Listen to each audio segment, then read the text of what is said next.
early 50s and just see how African Americans were portrayed in American history textbook, you'd be shocked and embarrassed. I won't go into the words that are used, but that was the accepted text. You talk about kids learning, that's what they were being taught from that textbook. And it was just, school systems bought the textbook. Now he was challenged as history began to change in the 50s and 60s. The textbooks were edited and some of the words were taken out. But that was a prevailing thought at the time. It's hard to get 6th and 7th graders to change their minds to understand something different when that's what they're being indoctrinated with. The kids were being taught that. The adults were being taught that very same thing in the churches. Has anybody ever had a Dake Study Bible? Dake Study Bible. Look in the margin of the Dake Study Bible, and it has black folk as something less than human beings. Okay? Dake's famous Bible, study Bible. Okay? His family, he's dead, but there was a guy named, a pastor named Fred Price, who called him out, began talking about racism in America and racism in the church. And he pointed out the errors that were in Dake's study Bible. Dake's family came to his church and officially apologized for the things that Dake had put in his Bible. So things are happening in a positive way. Okay, things are not all bad. Tell your story. Okay, yes, sir. Oh, You got a hand up? But I can't say, I'm just listening to the conversation because it's interesting from where I sit to hear the conversation, because you're from Mississippi, and what you say about me is I both grew up in Alabama, we're the same age. So things that you talk about, I hear different things. What you say, I hear different things. I hear different people talk about different things. But I get tired of hearing conversations where the people that discuss it really don't know what's going on. And then they discuss it as if what was going on, like you said, was the, how'd you put it, was the norm. Accepted. It wasn't. It wasn't a norm. It was what had to be accepted at that time.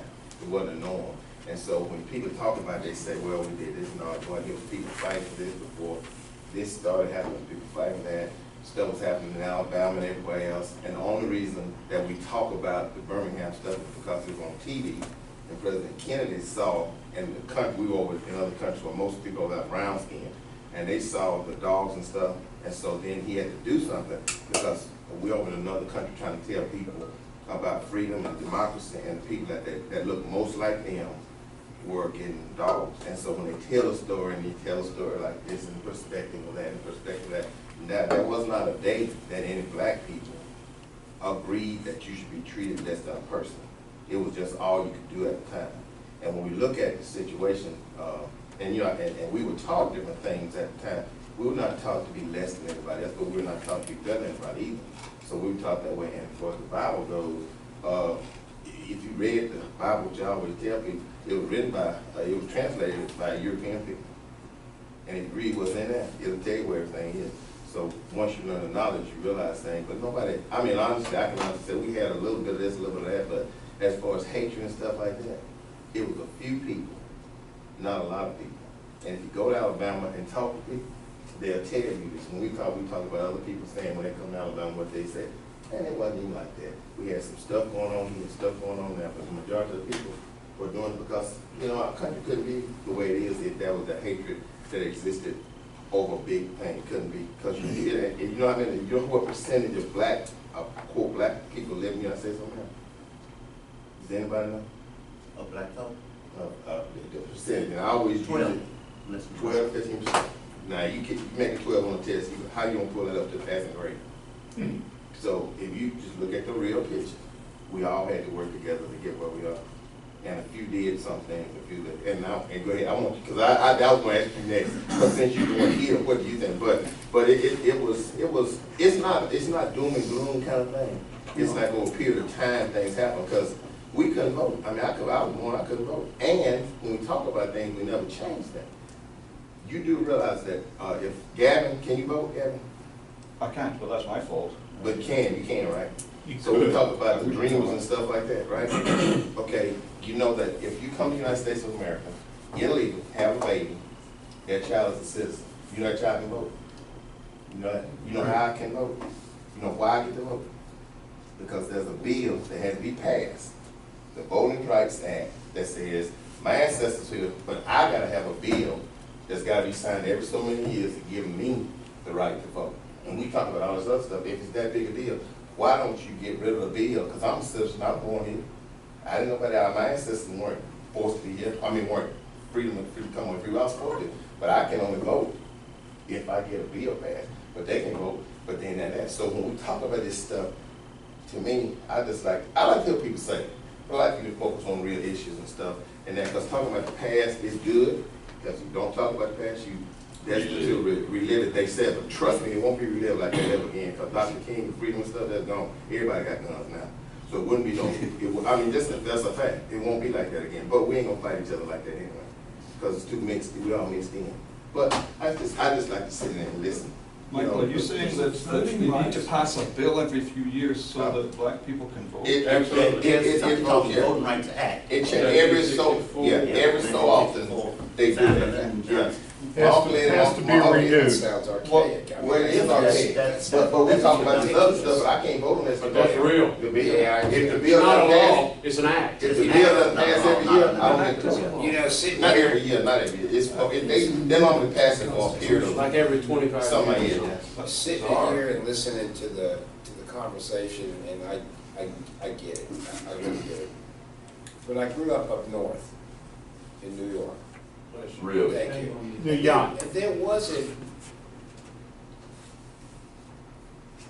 My take on it wasn't that there was a segregation between white and black. There was a segregation between everybody. If you were Italian, you were segregated. Well, because that's where you're around, because a lady told me in class one day, and this is the best way to explain it, I can tell you how it goes. I had a friend of mine who was not Catholic. She went to a Catholic school. So we were sitting, Terry Youngblood sitting next to me in dental school. And then me and her back there by ourselves, and I can tell you the whole story. It was me, Terry, me, white Terry, black me. She told her mom and dad, so I'm sitting back with this black guy, she never been around black people, for real. We gotta be friends like this, but she told, so one day she was telling me a story, and I was telling her, because she was trying to relate, I always try to relate to what we go through, So she said, you know, so I went to Catholic school, and I kind of know what you're talking about. He said, because, well, when they found out, when I went, they liked me, then they found out I wasn't Catholic, so they treated me real bad. You know, so treat me real bad. And I'm like, they don't like me just because I'm not a Catholic. And I said, so she said, I understand. She said, I understand how you feel. And I said, okay, you do? I said, okay. He goes, no, you honestly. And she said, I understand. I said, okay, Terry, take that and magnify that every single day. Every single day that you walk out here in the world, you get a mark. I'm black. So these scrubs right here, honestly, every day I show my staff that I try to, when I walk in, and I walk in the hospital, walk in the doctor, I got asked yesterday, who you work for? Who you work for? I said, I'm on faculty. What doctor do you work for? I just let them run. I mean, really, every single day. Every single But day. you know the Every difference single day. is, The reason, let me finish this. Every single day, I do that. And I get, are you a nurse? But a white lady who is an assistant in my office, they said, that's my doctor, that's my doctor, that's my doctor. Has everybody been in my office? You see the sign on the front, it's a lady's name. But every day. And so for you to say, I mean, really, so if you don't understand what's going on, you can't take something out of context, because this is an every single day situation. And honestly, if everybody here would be honest with yourself, when you look at certain things, you have a preconceived idea before you go there. And then, if you are white, you you have to prove that you're not good enough. If you're black, you got to prove that you are good enough. And that's all. And that's the truth of it. And if you face your friends, but you know, in the United States, we're unique because we're the first country to nationalize and institutionalize racial discrimination. When did the NFL become black and white? 1908 to 1934, anybody played anytime they wanted. 1934, you're right, 1934, it became segregated, National Football League. But what struck me as a kid was in 1958, we took in a Hungarian freedom fighter. If you remember when they were rebelling against the Russians and so terribly put upon, we took a Hungarian freedom fighter into our home. I got home from school and I'm watching the news on Channel 3 in Cleveland. Dorothy Foldheim, one of the best newscasters in the country at the time. And Mike came home from work and he saw me watching TV, and you know what he said to me? "Do you like those people?" I said, "What are you talking about?" He said, "She's a Jew, you know, and you're listening to her?" You know, he had come from a discriminated state to a free state, and what's the first freedom he exercised? Discrimination. You know, we're the first one to institutionalize it. You have to have a bill to vote. What a bunch of stuff. No, I got it. but- You Yes, sir. use 3 different kinds of music Yes, on the 3 times you showed. mhm. I'm assuming that was intentional. It's intentional. And I don't know how other people felt, but just listening and feeling. The first one was nice and serene. That last one, I was getting antsy, you know, just irritated. I understand. And I don't know if that was the point at all, but I mean, I thought it was Well, interesting. I felt that it could say better what needed to be said than me standing up. And I felt the pictures could say, I'm just taking pictures from our newspapers, you know, and I felt the pictures could say better than me saying it, because I did not want this presentation to be a presentation of us versus them, or hatred. What I wanted it to be was a, let's learn about each other and let's unify, let's do some things differently. How many of y'all been in the military? Okay, now, it ain't no us versus them, is it? In the military, is it? It's not us versus them. When you go to another country, what they ask if you are, hey, what? That's it. When you get back here, you look at it, it's not like that. But I want to hear somebody who wasn't born there. I want to see what Gavin has. I just, there's a couple of things. First of all, people talking about the history, just very interesting. You talk about like New York and places where, and Chicago, people have got these different ethnicities and so on. And it's interesting that those of us who are white have those different ethnicities. It was kind of erased for black folks. I mean, there's a totally, somebody from Angola didn't come from Cameroon and so on. Now, of course, it goes way, way back, because I guess the first settlers, the first white settlers, a lot of them have lost that, but a lot of them still can trace it back and so on. But you don't look, it's what you see. Yeah. See, it's what you see. And like he's talking about here, if you're a Caucasian, white, Anglo-Saxon, Protestant, look anything near that, you get a pass. Yeah, that's If you true. don't look this way, then you get to figure out. Well, that's the other thing I was going to say. One thing that, you talked about things you can see from a black perspective.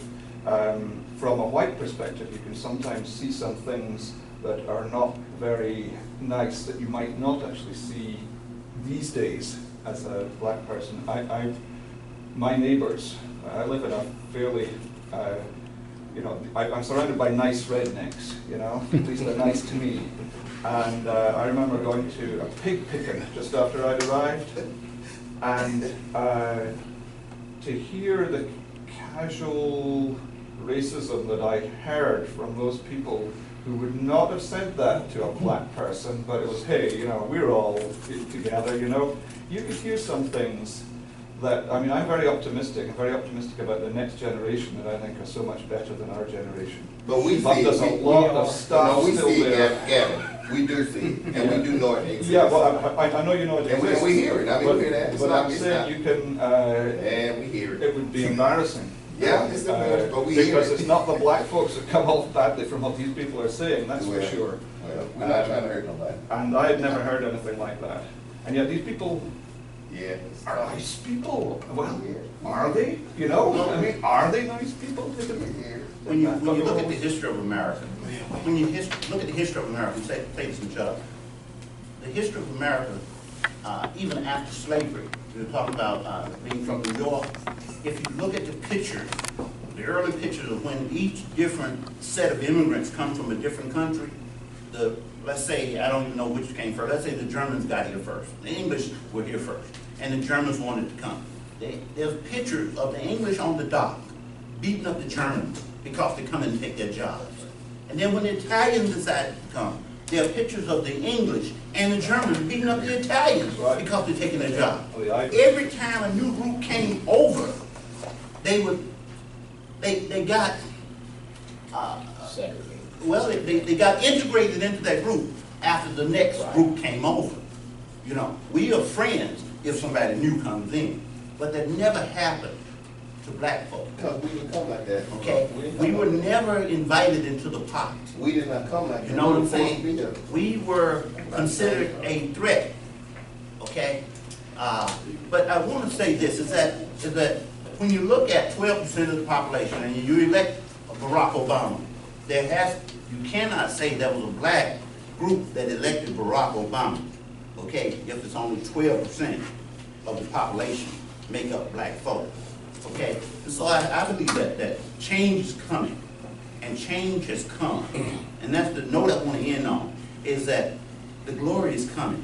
But the glory is coming for all of us, because I'm free when you're free. You know, the glory comes when we all are free. And that's my point. Thank you for your program. Bob. Thank you.